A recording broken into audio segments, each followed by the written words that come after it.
Tempo Livre está em vésperas de fazer 20 anos. O que é que teria sido diferente no desporto em Guimarães? Onde é que Guimarães estaria em termos desportivos se não tivesse acontecido este fenómeno, vamos chamar-lhe assim, que foi a Tempo Livre, ou que ainda é a Tempo Livre? Eu acho que a Tempo Livre, à sua maneira, ajudou a mudar o paradigma do desporto em Guimarães, de alguma forma sim. O desporto em Guimarães, em 1998, 99, quando surge a Tempo Livre, era um desporto baseado fundamentalmente numa componente formal e competitiva, ou seja, era um desporto feito pelos clubes e pelo tecido associativo desportivo que havia em Guimarães nessa altura. O desporto informal, de recreação, de lazer, o desporto comunitário, o desporto para todos, era uma dimensão que praticamente era inexistente em Guimarães, por duas causas óbvias. A primeira, a circunstância de não existirem instalações desportivas para esse efeito, e depois porque os clubes desportivos, pela sua própria natureza, preocupam-se apenas com aquilo que são os seus atletas. E, portanto, a Tempo Livre surge no momento em que algumas pessoas na Câmara, entre as quais eu me incluo, entenderam que a dimensão não competitiva e informal do desporto de recreação e de lazer, do desporto de base formativa, do desporto para as pessoas, tinha que começar a ter uma outra resposta por parte da Câmara Municipal de Guimarães. E, portanto, a Tempo Livre surge nessa circunstância e surge com essa necessidade de alterar o paradigma. E por isso é que eu digo que se não fosse a Tempo Livre ao longo destes 20 anos a complementar um papel extraordinariamente importante que os clubes fazem em Guimarães, provavelmente as coisas seriam muito, muito diferentes. E, portanto, esse é um papel de que nos orgulhamos, acreditamos, temos a convicção profunda de que, de facto, uma parte substancial do sucesso do desporto e do fenómeno desportivo em Guimarães tem muita ligação à Tempo Livre, pelo arrojo, pela coragem e pela ousadia que teve em ser pioneira, em ser inovadora num conjunto de abordagens ao desporto que até então não se fazia. Esse é um período que há 20 anos atrás, é precisamente um período em que os privados também começam a perceber-se que essa é uma área de negócio e começam também a surgir os ginásios, nomeadamente alguns com piscina, com áreas precisamente para o fitness, para o treino de componente não competitiva. Até que ponto é que a Tempo Livre é também concorrente com este tipo de espaços? Nunca foi esse o objetivo, bem pelo contrário. E nessa altura, portanto, no dialbar da década de 90, quando nós surgimos, esse fenómeno, digamos, digamos, da gestão privada de espaços desportivos não era tão exuberante como é hoje. Hoje, aliás, temos, de facto, um conselho também a esse nível que é muito paradigmático, com dezenas e dezenas de instalações a esse nível. Nós procuramos sempre, na Tempo Livre, nunca ocupar o espaço de ninguém. Esse foi sempre uma premissa fundamental. É evidente que num determinado momento, quando em 2001 surgiram as instalações desportivas de grande qualidade, como foi o caso do Complexo Municipal de Piscinas de Candoso, o multiuso ou mesmo a pista de atletismo, houve necessidade até pela própria construção das infraestruturas, pela tipologia das infraestruturas, de lançar algumas modalidades desportivas de salão, de sala, que eram fundamentais também para dar visibilidade e atrair público, digamos, e utência a essa instalação desportiva. Mas a partir daí, eu diria que a característica e o denominador comum desta casa é procurar não ocupar o espaço de ninguém. Nós sabemos hoje que há 3 tipos de respostas ao desporto e todas elas a funcionarem muito bem. A resposta do desporto formal e competitivo, que é consubstanciada em mais de 80 clubes que fazem um papel absolutamente preponderante na dinamização desportiva de Guimarães. Uma resposta privada de grande qualidade. Hoje Guimarães tem instalações desportivas privadas de muita qualidade, a que nós não temos sequer forma de comparar ou de chegar lá, pelas circunstâncias intrínsecas daquilo que nós somos, enquanto régia cooperativa municipal. E depois há um outro espaço, que é o desporto comunitário, o desporto de lazer, o desporto de recreação, o desporto onde a preocupação é apenas a autoestima, a saúde, a qualidade de vida. Nós aí podemos ter um papel importante. E por isso é que procuramos sempre ao longo destes 20 anos, mas fundamentalmente mais nestes últimos anos, ocupar esse espaço não preenchido e sair do espaço que já está preenchido. Não somos concorrentes de ninguém, sempre entendemos a Tempo Livre como um espaço de complementaridade para o bom trabalho que é feito, quer no tecido associativo desportivo, quer nos empresários privados que, enfim, lutam muito todos os dias para também terem as melhores condições para poderem exercer o seu trabalho. Eu acho que é na junção, na soma destas três partes, que se encontra depois aquilo que é de mais substancial e de mais rico no desporto em Guimarães. Eu já tive a oportunidade de ler o livro que penso que vai ser apresentado aqui no sábado e perpassa lá uma certa luta que houve com os clubes, com o desporto que já estava institucionalizado, que era o tal desporto competitivo, consubstanciado fundamentalmente no futebol, que houve ali uma acrimónia entre a instalação da Tempo Livre e o dinheiro que ia ser acometido à Tempo Livre, e a realidade que era a realidade dos clubes. Quero falar um bocadinho sobre isso e quero nos dizer como é que é essa relação agora? É mais pacífica? É mais... Não, eu acho que a relação da Tempo Livre com os clubes sempre foi muito pacífica. Estamos a falar de contextos completamente diferentes. Naquela altura, como disse, a Tempo Livre nasceu fundamentalmente sustentada num projeto que se chamava PID, Projeto de Iniciação Desportiva. Ou seja, nós, provavelmente muito antes do tempo, como aconteceu com muitas outras coisas, entendemos que só tinha desporto investir a sério, só tinha sentido investir a sério no desporto se ele começasse desde tenra idade. E, portanto, qual é o melhor espaço para angariação, detecção de talento e de desportistas? É o recreio de uma escola. É lá que nós começamos a desenvolver as nossas habilidades, os nossos skills, que depois nos permitem ser ou não melhores desportistas ou piores desportistas, ou ter ou não aptidão e sensibilidade para uma prática do exercício físico regular, que, como todos nós sabemos, depois traz enormes benefícios em termos de saúde, de qualidade de vida e de autoestima. E repare que nós surgimos para lançar o projeto de iniciação desportiva.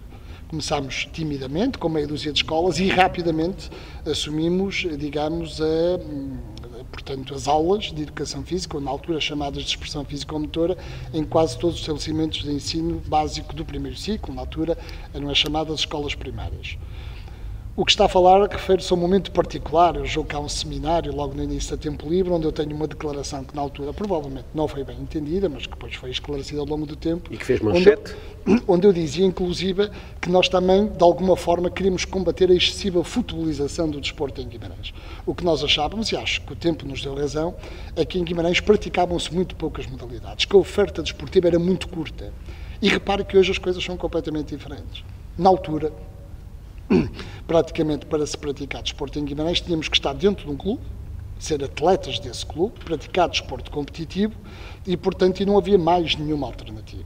O que nós entendíamos é que deveria haver outras alternativas, quer pela circunstância de termos instalações desportivas de usufruto comunitário, quer porque achávamos que havia condições para nascerem novos desportos e novas modalidades em Guimarães. Meu caro, o tempo deu-nos razão. Por iniciativa da Tempo Livre, hoje Guimarães tem cerca de 50 modalidades desportivas diferentes.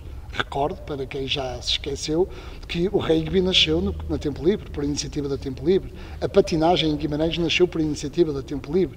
A ginástica por iniciativa da Tempo Livre. O futsal feminino, que deu os primeiros passos na Cidade Europeia do Desporto. O próprio polo aquático nasce em Guimarães depois de se construir o Complexo Municipal de Piscinas de Candoso. Portanto, há um conjunto de novas modalidades que nasceram nas escolinhas de Tempo Livre, fomos nós que as desenvolvemos, e quando elas cresceram e maturaram ao ponto de se poder transformar num clube, nós dissemos, o nosso papel acabou, chamámos os pais, chamámos os amigos da modalidade e dissemos, está na altura agora de criarem um clube para que esse caminho da competição possa seguir. Portanto, repare que quando eu digo combater a excessiva futebolização, não é nada quanto ao futebol, pelo contrário, eu sou um amante quase apaixonadíssimo do futebol e acho que o futebol em Guimarães tem uma expressão muito grande. O que entendíamos é que havia uma excessiva futebolização no sentido de que não havia muitas outras modalidades que eram necessárias para diversificar a oferta desportiva. Eu sou dos que acredito, meu caro Rui, que quanto maior for a base de sustentação, seja do que for, maior é a capacidade de nós sermos melhores no futuro. E, portanto, hoje, com uma taxa de participação desportiva em Guimarães que rondará os 50%, todas as modalidades têm uma base de captação que é muito maior do que aquela que existia há 20 anos atrás. E isso é o contributo que a Tempo Livre, de alguma forma, também deu para o desenvolvimento do desporto do nosso concelho. O que é que acha que falta à sociedade civil para que falte esse motor de arranque, para que seja necessário haver uma incubação para depois as modalidades se desenvolverem de modo próprio.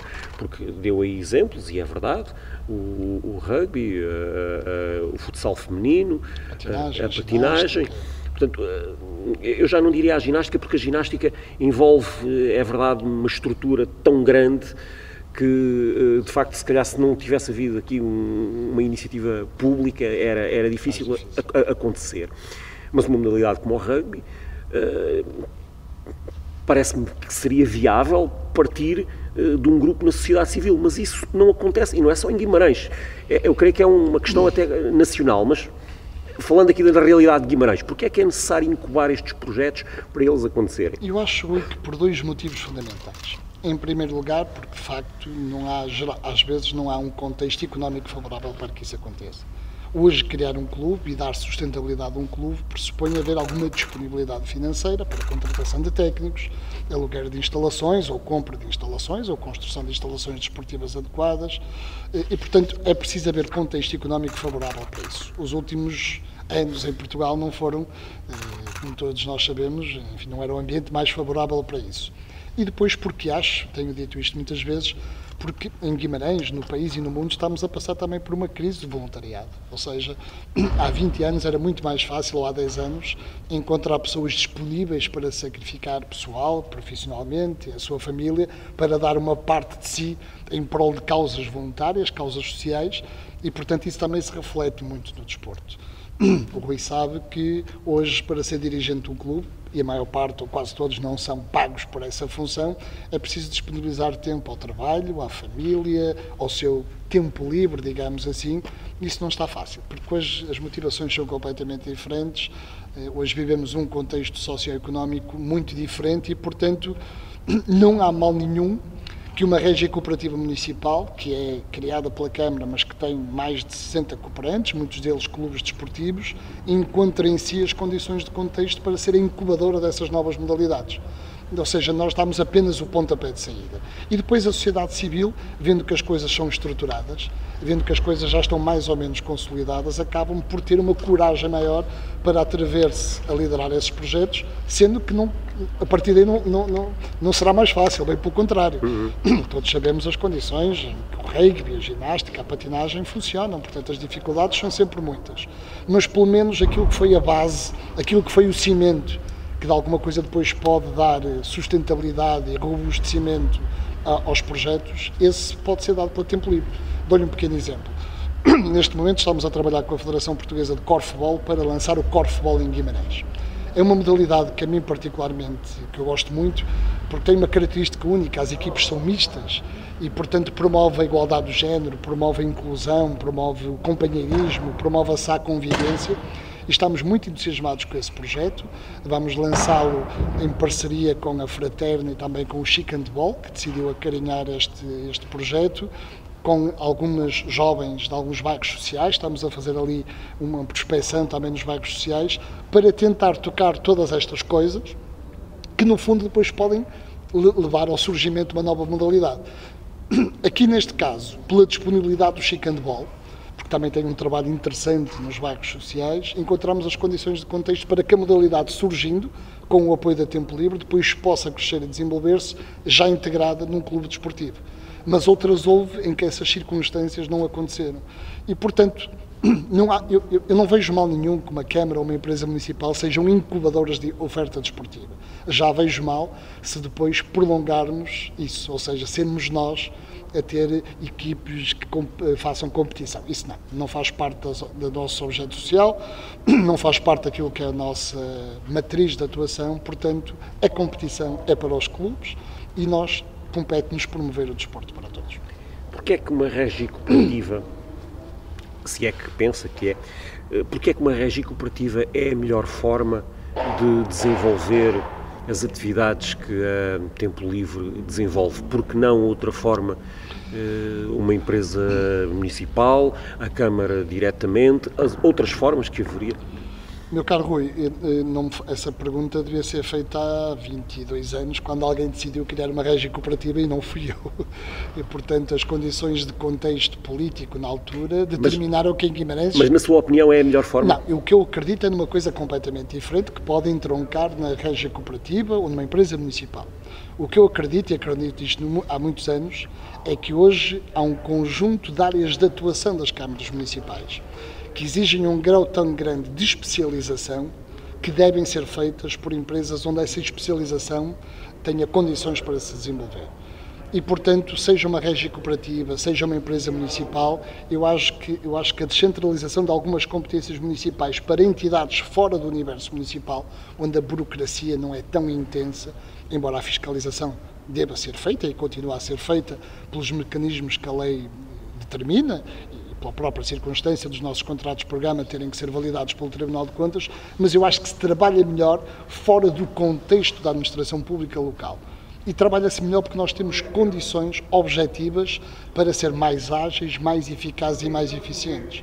E digo-lhe isto porque já estive dos dois lados, ou seja, já estive nesta casa, já fui vereador e já regressei novamente a esta casa e tenho a dimensão muito nítida e muito clara de que hoje há um conjunto de especializações na área do saber e da atuação municipal que exigem uma resposta mais especializada que as câmaras municipais não têm condições de dar. Mas isso não dá espaço e por isso também... é que não é só em Guimarães, é bom que se saiba. Claro. Portanto, o setor empresarial local, devidamente balizado por aquilo que é uma lei, a lei do setor empresarial local, hoje atua praticamente transversalmente em todo o país, independentemente da cor política que lidera uma Câmara. Isso não dá espaço também para acolher algumas das críticas que se fazem, que no fundo estas cooperativas e as empresas municipais acabam por funcionar como estratégias para as câmaras terem uma flexibilidade de atuação que não teriam se atuassem como Câmara ela própria. Dou-lhe um exemplo, por exemplo, na contratação de professores de educação física, na área, por exemplo, do fitness ou da natação.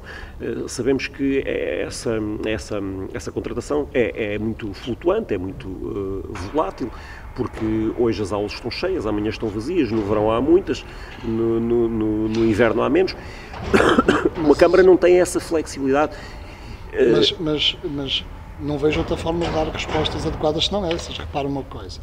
E hoje vivemos um tempo em que, por exemplo, a Câmara Municipal de Guimarães deu instruções a todo o setor empresarial local e eu partilho totalmente dessa ideia de combater a precariedade. Repare uma coisa, a Tempo Livre hoje tem 112 funcionários, 74 são professores de Educação Física, todos no quadro. Ou seja, são pessoas com um contrato de trabalho já estável e, portanto, nós, a Tempo Livre, gerindo um conjunto de instalações e um conjunto de projetos e de atividades desportivas, o que consegue é, em vez de contratar um professor para dar 3 ou 4 aulas da AECs, não é? Dá isso, mas também dá aulas de natação na piscina, dá umas aulas de fitness, está num ginásio. Nós, pelo conjunto de instalações que gerimos e pelo conjunto de atividades que organizamos, temos condições hoje de ter um conjunto muito substancial, como digo, cerca de 70 licenciados em Educação Física, que são nossos funcionários do quadro. De quase 2/3 dos nossos funcionários são professores de Educação Física. É evidente que depois temos alguns que não trabalham connosco no quadro porque é impossível que o façam. Quer porque eles não querem, quer porque nós não temos depois horas suficientes para isso. Repare que nós, no Complexo Municipal de Piscinas, temos cerca de 600 classes diferentes, com tipologias muito diferentes também. E, portanto, às vezes é impossível arranjarmos horários completos para toda a gente. E, portanto, nesses casos temos que recorrer à prestação de serviços, que é também uma circunstância que gostaríamos que não fosse, digamos, a linha comum da nossa atuação e deixou de o ser há bastante tempo, quando decidimos contratar. Agora, o setor empresarial local, Rui, não é a panaceia que resolve todos os males, mas é uma resposta que a lei permite que seja dada no âmbito da autonomia do poder local para corresponder a alguma necessidade da população. E, portanto, estando devidamente enquadrada na lei, tendo, de facto, ações fiscalizadoras bem fortes, primeiro pela Câmara Municipal, depois pela Assembleia Municipal, depois pelos vistos que o Tribunal de Contas tem que dar aos seus contratos de programa. Há aqui um conjunto de mecanismos e de controle da fiscalização e da transparência dos atos que nós cometemos, que não pode deixar dúvidas em ninguém. Eu diria que hoje as cooperativas, o setor empresarial local, são quase na sua essência pequenas câmaras, porque muita da legislação agora já é comum às duas, mas depois ainda sobra aqui, digamos, algumas coisas onde podemos dar aso, digamos, a uma especialização maior que nos obriga também a ter outra agilidade e outra eficiência na abordagem dos problemas. O pior momento que a Tempo Livre viveu foi na anterior legislatura com o Primeiro-Ministro Passos Coelho, quando as alterações legislativas impediram o modelo financeiro que existia até aí de funcionar? Não foi na anterior legislatura, eu acho que foi uma série de equívocos e de mal-entendidos de quem está, às vezes, confortavelmente sentado num gabinete em Lisboa e não percebe a realidade do país, que levaram a isto. Repare que não foi a Tempo Livre, foi todo o setor empresarial local a nível nacional.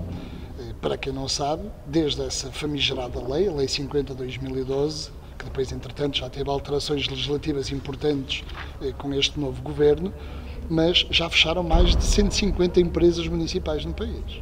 Portanto, isto foi um projeto que, de facto, provocou grandes constrangimentos em todo o país. Foi um período muito difícil, não tenho dúvidas que foi. Foi um período em que Guimarães teve que mostrar, e principalmente quem esteve à frente das cooperativas, uma grande resiliência, uma grande coragem para, quase praticamente sem financiamento, continuar a fazer aquilo que nos propomos fazer. E repare que aquilo que nós fazemos é aquilo que a Câmara nos manda fazer.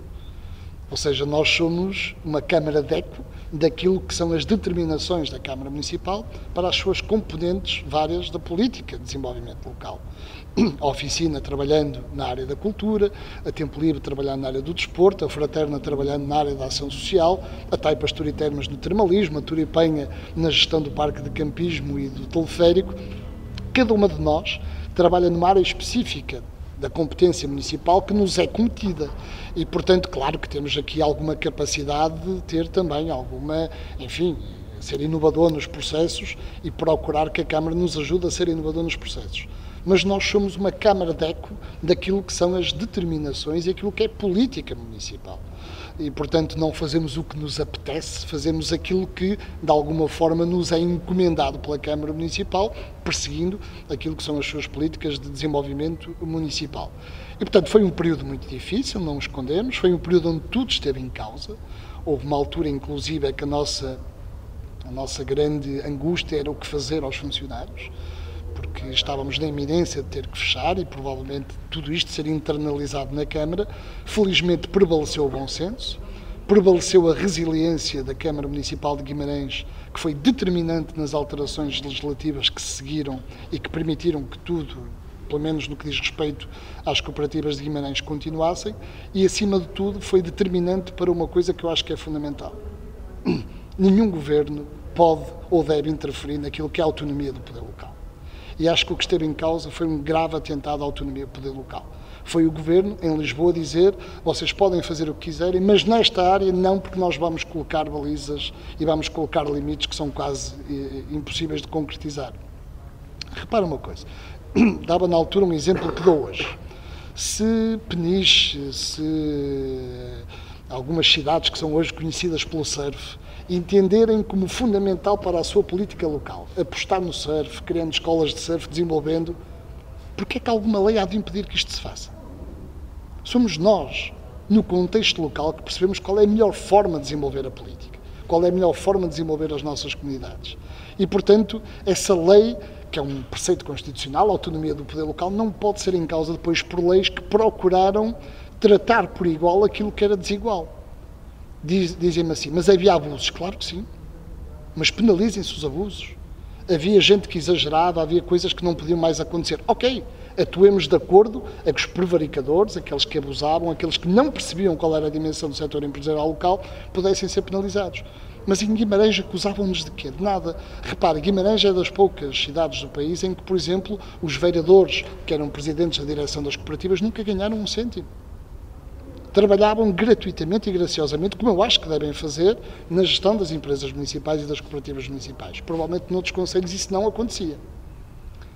Mas se era isso que se pretendia, que os vereadores ou que não tivessem um duplo vencimento, a lei que o determine. Ou que diga que não podemos ter prejuízo.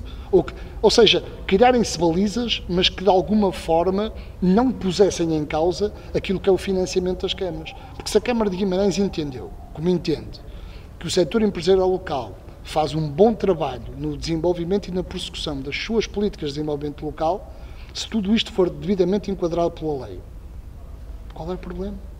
São respostas que os tempos modernos exigem que sejam dadas, e acho que Guimarães sempre as deu com grande capacidade e com grande resistência. Falou aí no facto de a Tempo Livre funcionar um bocado como câmara de eco daquilo que são as políticas da Câmara. Como é que avalia, neste período que se está afastado da Câmara, como é que avalia a política desportiva, já que é um homem que também segue de perto o desporto, da Câmara Municipal de Guimarães? Eu acho que Guimarães, ao longo destes últimos 20 anos, e tem sido uma linha constante ao longo deste tempo todo, tem sabido ter uma resposta muito interessante para aquilo que é o fenómeno desportivo. Nós não escondemos, e a Câmara Municipal de Guimarães sempre deu provas disso, de que o desporto formal e competitivo que está sediado nos clubes é um elemento fundamental de promoção da atividade desportiva em Guimarães e, portanto, tem feito um esforço muito grande para apoiar e subsidiar a atividade desses clubes, principalmente na base formativa, já que a Câmara não deve nem pode apoiar sequer os clubes profissionais, mas depois a Câmara também tem entendido que, para além disso, é preciso mais duas coisas.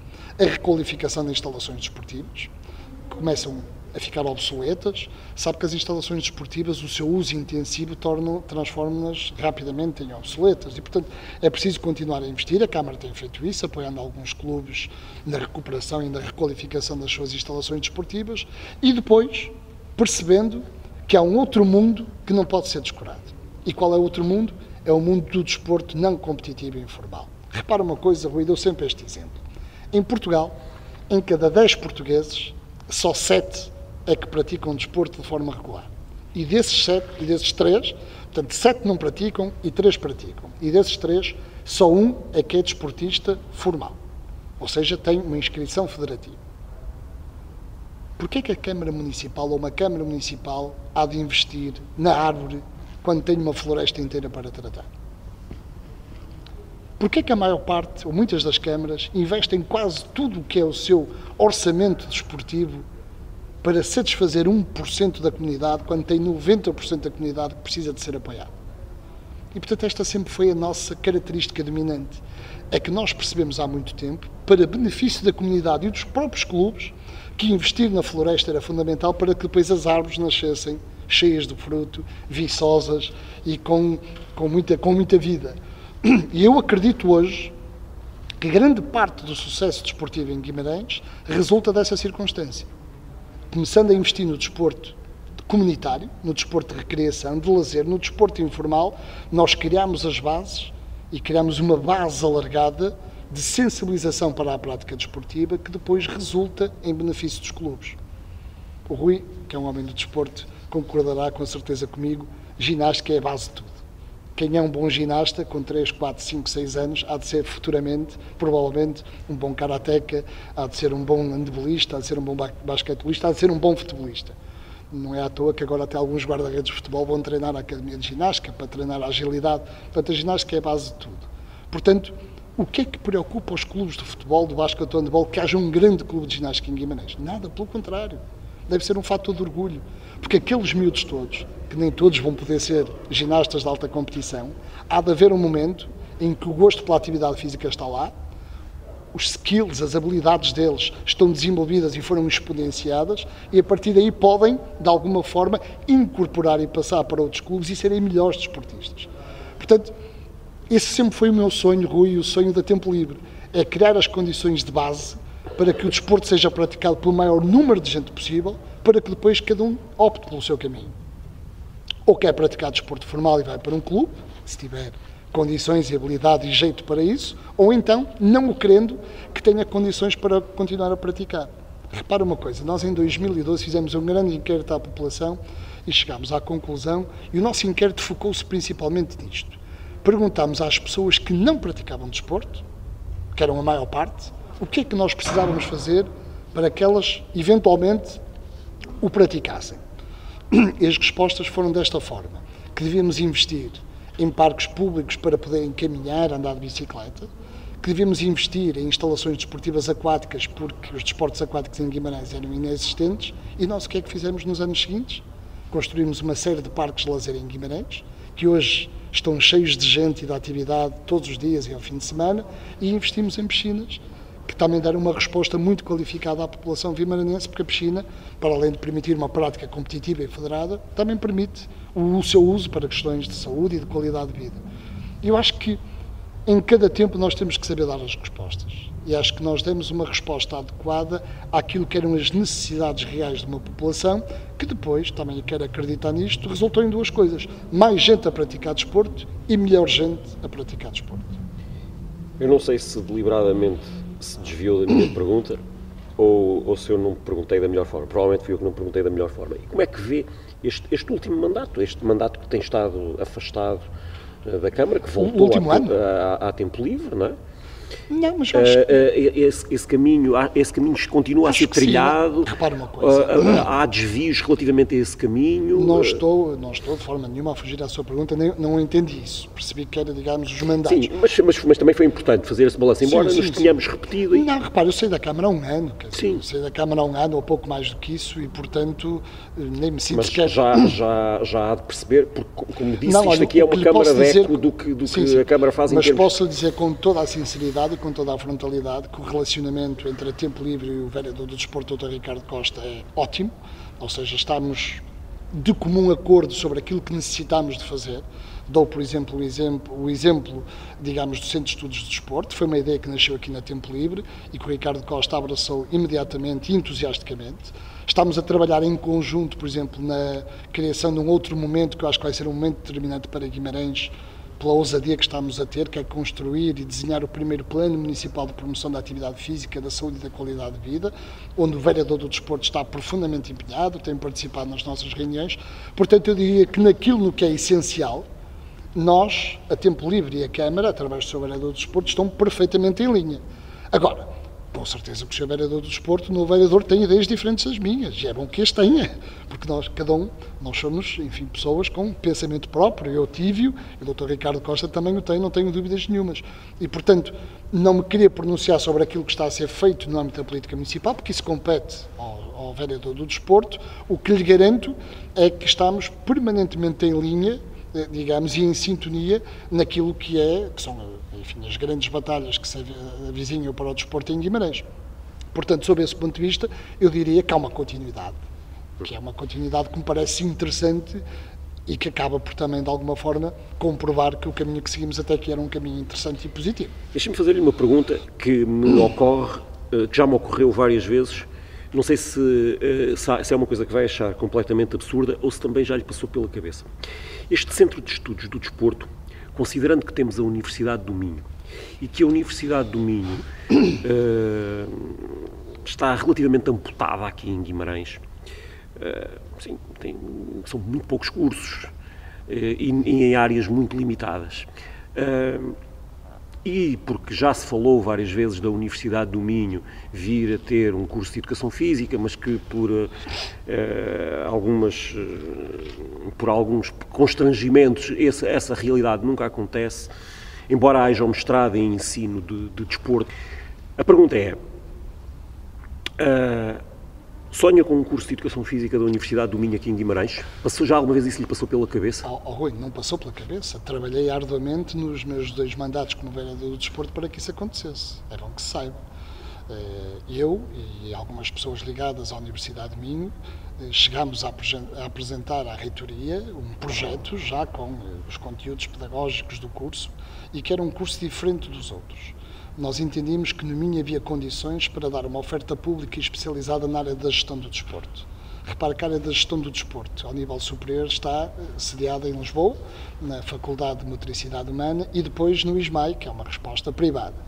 Nós achávamos que em Braga, ou no Minho, havia condições de contexto para criar um curso. Eu e o Fernando Parente, que era um grande amigo da Universidade do Minho, trabalhámos durante muito tempo Partilhámos essa vontade com o Sr. Reitor na altura, o Dr. Professor António Cunha, que também se mostrou entusiasmado, mas sei que por diversas razões, fundamentalmente porque hoje há uma entidade que determina quais são os cursos que se abrem e que não se abrem, houve ali muita resistência. Sei que é um processo que ainda não acabou. Ainda recentemente estive com o Dr. Ricardo Costa, que me garantiu que já pegou nesse assunto muito a sério, que está muito empenhado em resolver esse problema, porque eu acho que, de facto, no Minho existem todas as condições para ter um belíssimo curso de desporto. Talvez não a educação física, mas a gestão do desporto. Por duas circunstâncias. Primeiro, o Minho, e principalmente Guimarães e Braga, são hoje detentores de um conjunto notável de infraestruturas desportivas. Notável. Como não há quase comparação no país inteiro. Guimarães e Braga hoje têm, de facto, instalações desportivas de altíssimo nível. 2 pavilhões multiusos muito bem referenciados, piscinas municipais, belíssimos pavilhões desportivos, academias de ginástica. Pistas de atletismo. Pistas de atletismo. Aqui há um conjunto notável de infraestruturas desportivas. E depois são duas cidades que estão permanentemente envolvidas na organização dos maiores eventos desportivos nacionais. Permanentemente. Sempre que há um grande evento desportivo nacional, onde é que ele pode acontecer em Lisboa, mas em Braga ou em Guimarães também acontece. Repare que a Liga das Nações, de futebol, vai acontecer em Guimarães. O Minho candidatou-se agora à Universidade, ao Campeonato do Mundo de Handebol Universitário. Para onde vamos ter aqui os campeonatos? Ou seja, nós estamos permanentemente em atividade com grandes competições desportivas. E foi este sonho que algumas pessoas tiveram há vários anos, que não se concretizou, é certo, mas que eu sei que tem, digamos, a aprovação do novo vereador do Desporto da Câmara de Guimarães, e sei que ele está profundamente empenhado nisso e espero que agora haja condições de contexto para que isso venha a surgir. Agora, o Centro de Estudos de Desporto não tem nada a ver com isso. O nosso Centro de Estudos do Desporto, no qual a Universidade de Minho é um parceiro absolutamente importante, e temos uma série de parcerias estabelecidas com ele, é para estudar a realidade desportiva local. Eu sou dos que acredito, Rui, acredito nisto há muitos anos, nós só podemos ter boa decisão se for sustentada num conhecimento muito rigoroso da realidade. Nós temos que conhecer o território, temos que conhecer a realidade do ecossistema desportivo vimaranense para poder ter respostas adequadas. E eu acho que ainda falta conhecer muitas coisas. E, portanto, este Centro de Estudos do Desporto nasce com essa dupla condição. Conhecer com mais pormenor a realidade desportiva local, ao nível da oferta, ao nível da procura, ao nível dos grupos mais segmentados, como as grávidas, a ginástica laboral, a ginástica sénior. Nós precisamos conhecer melhor esta realidade para depois sugerir e suscitar na Câmara e nas políticas desportivas municipais a melhor resposta. E por outro lado, porque achamos que há um grande problema neste país, que é um problema de formação de dirigentes. E estamos a trabalhar também muito no sentido de formar dirigentes, porque tendo melhores dirigentes acreditamos que temos melhor desporto. Uma parte da pergunta que tenho aqui já a fomos fazendo ao longo da entrevista, que tem a ver com o facto de isto ser um tempo de balanço, não é? E eu pedia-lhe que fizesse um balanço, no fundo já o veio fazendo, mas também lhe pedia que me dissesse onde é que projeta que a Tempo Livre poderá estar daqui a 20 anos.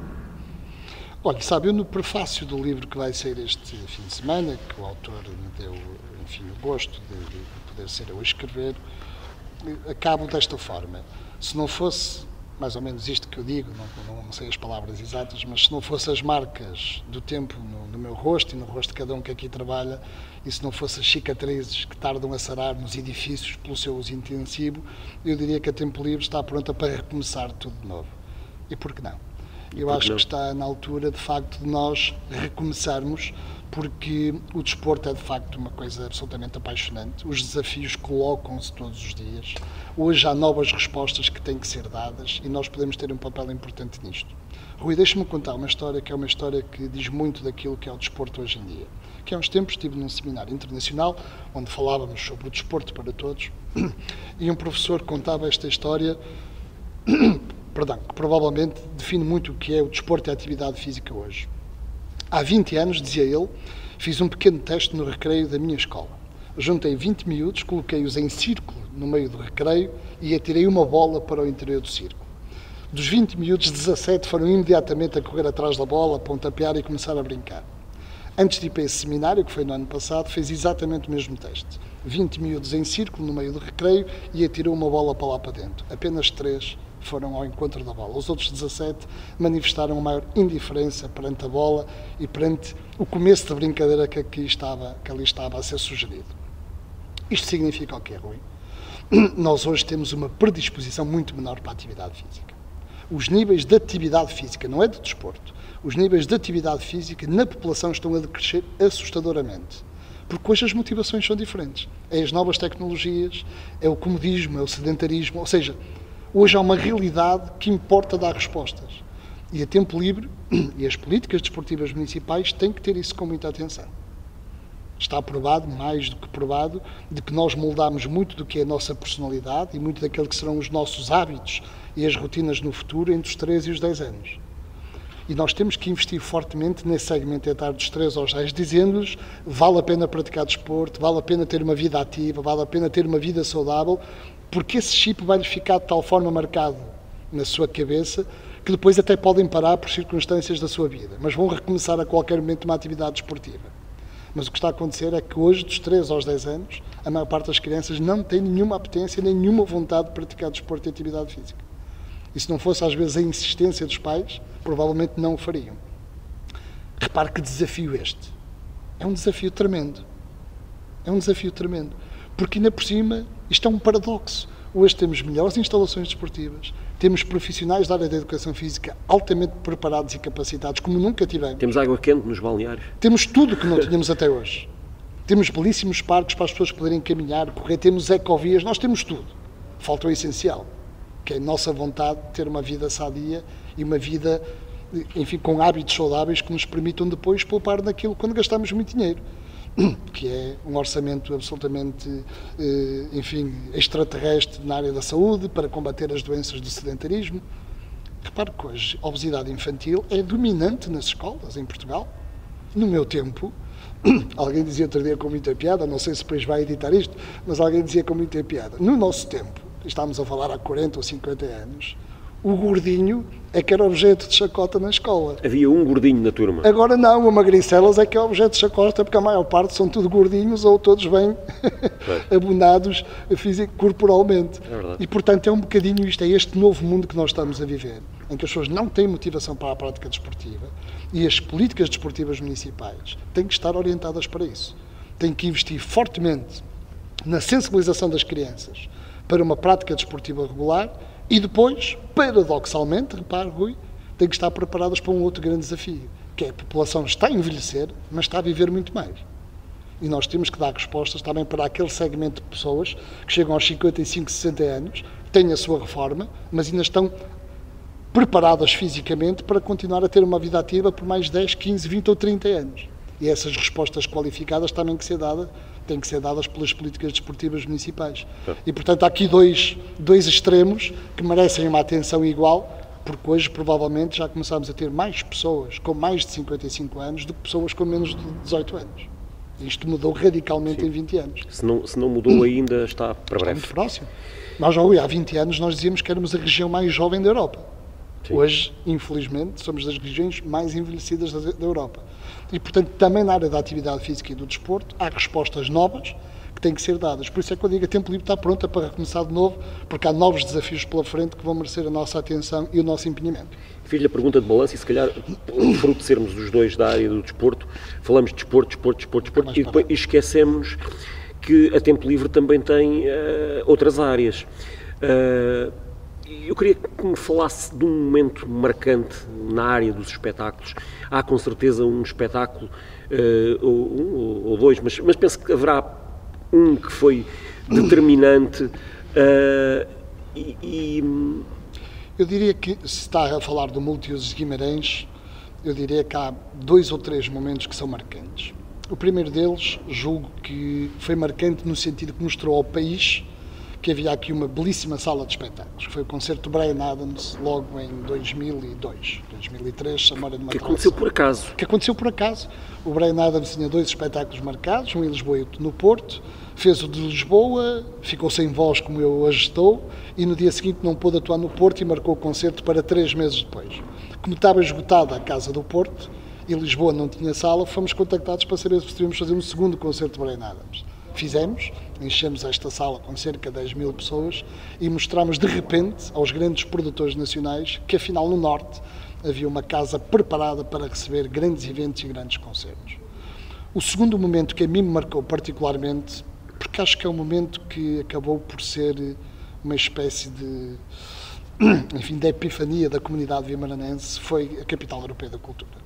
A cerimónia de abertura da Capital Europeia da Cultura ficou marcada, e aí ficou marcada para sempre, porque acho que é aquele momento em que nós mostramos, não só aos vimaranenses, mas a todo o país e à Europa e ao mundo, que de facto Guimarães era uma cidade diferente.